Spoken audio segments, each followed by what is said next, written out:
Sir पटकते पटकते ये पत्थर का देश है पगले, सारे पत्थर के बन गए हैं। मैं कहता हूं कि जब आप पत्थर को भगवान मान सकते हो तो पत्थर को फिर इंसान भी मान लो, मानना ही तो है। कहते हैं मानो तो पत्थर में भगवान, ऐसा कहते हैं। गलत, बिल्कुल गलत। कुछ भी मान लेने से कुछ भी नहीं हो जाएगा।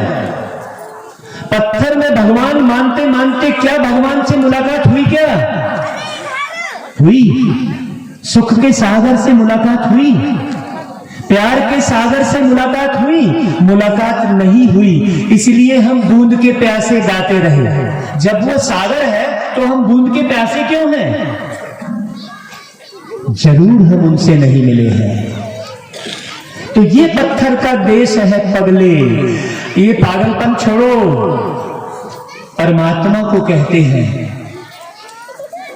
आज हम कृष्ण का जन्मदिन मना रहे हैं तो उस सच्चे पिता परमात्मा का परिचय होना बहुत जरूरी है। तो परमात्मा को क्या कहते हैं? सच्चित आनंद स्वरूप। ये कहते हैं कि नहीं कहते हैं?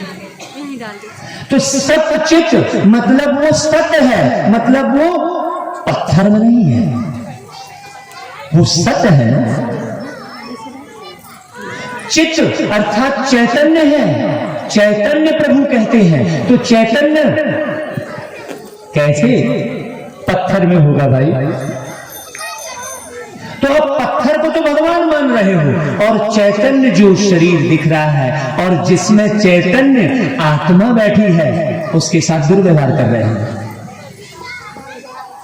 पत्थर की तो देवी बना रहे हो और बड़े गुड्डे गुड़ियों की तरह खेल कर रहे हैं, गुड्डे गुड़ियों की तरह खेल कर रहे हैं। जैसे बच्चे गुड्डे गुड़िये बनाते हैं और फिर तोड़ देते हैं, ऐसे ही आप भी भगवान की मूर्ति बना रहे हैं और ले जाकर पानी में डुबो दे रहे हैं। प्राण प्रतिष्ठा भी आप ही कर रहे हो और पानी में डुबोकर क्या कर रहे हो? सोचिए, हम इतने बड़े हो गए कि भगवान की प्राण प्रतिष्ठा हम कर सकते हैं। सोचिए, तो ना हमने स्वयं को जाना, ना हमने स्वयंभू को जाना। उसे कहते हैं स्वयंभू, मतलब जो स्वयंभू पर आकर सत्य गीता ज्ञान सुनाता है। तो ऐसी सच्ची गीता एक दिन में आप याद रहेगा क्या? अभी मैं 5 दिन से आपको सुना रहा हूं, क्या क्या बातें किसको किसको याद है जरा मुझे बता दे।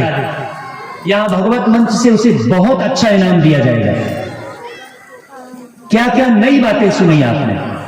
अपना मन मत मिक्स नहीं करना, जो यहां से बातें सुनाई गई है वही बातें सुनाना। बहुत बारीक बात समझना। आज की ही कोई पॉइंट बता दीजिए।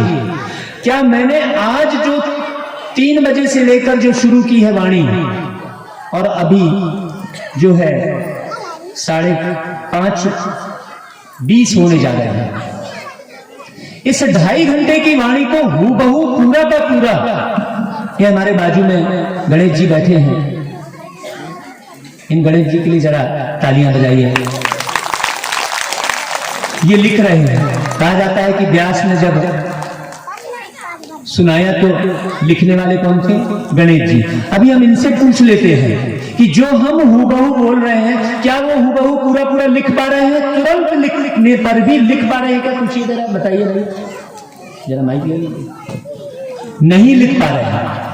अब आप सोचिए, नहीं लिख पा रहे, बोलते हो तो बहुत सी पॉइंट छूट जाती है, मतलब लिखते लिखते बहुत सी पॉइंट छूट जाती है। ये मैं क्या स्पष्ट करने जा रहा हूं? ये बातें बताकर कि आप 2.5 घंटे का नहीं लिख सकते तो त्रेता युग में घटी हुई बात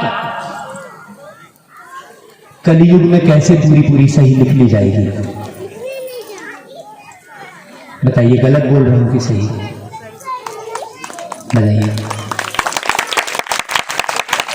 इसका मतलब वो जो लिख रहे हैं पूरी मोटी मोटी पुत्थे, उसमें कितना सही होगा? यदि उसमें सही होता तो उस पे हाथ रखकर व्यक्ति सरासर झूठ बोलता है कि नहीं बोलता है। गीता को सर्वशास्त्र शिरोमणि बोलते हैं और कोर्ट में गीता की ही कसम खिलाते हैं और उस पे हाथ रखकर सरासर झूठ बोल रहा है कि नहीं बोल रहा है। यदि गीता जो आप सुन रहे हैं, जो गीता के भगवान श्री कृष्ण कह रहे हैं, वहीं पर झूठ हो गया।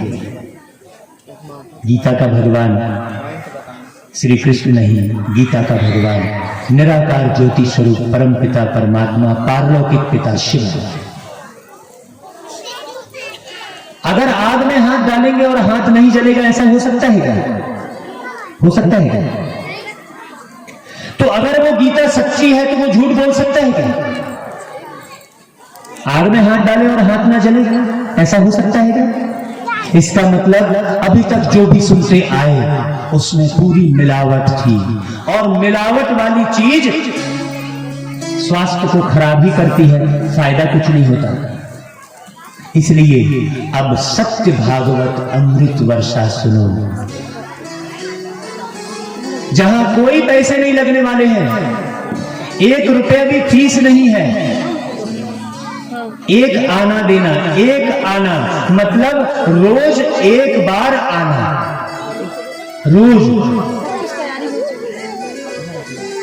एक बार आना। ये 7 दिन में तो ये पंडाल अंडाल सब हट जाएगा, फिर कहां आएंगे बताइए आप? एक आना, केवल एक आना देना है, एक बार आना रोज। जब आप रोज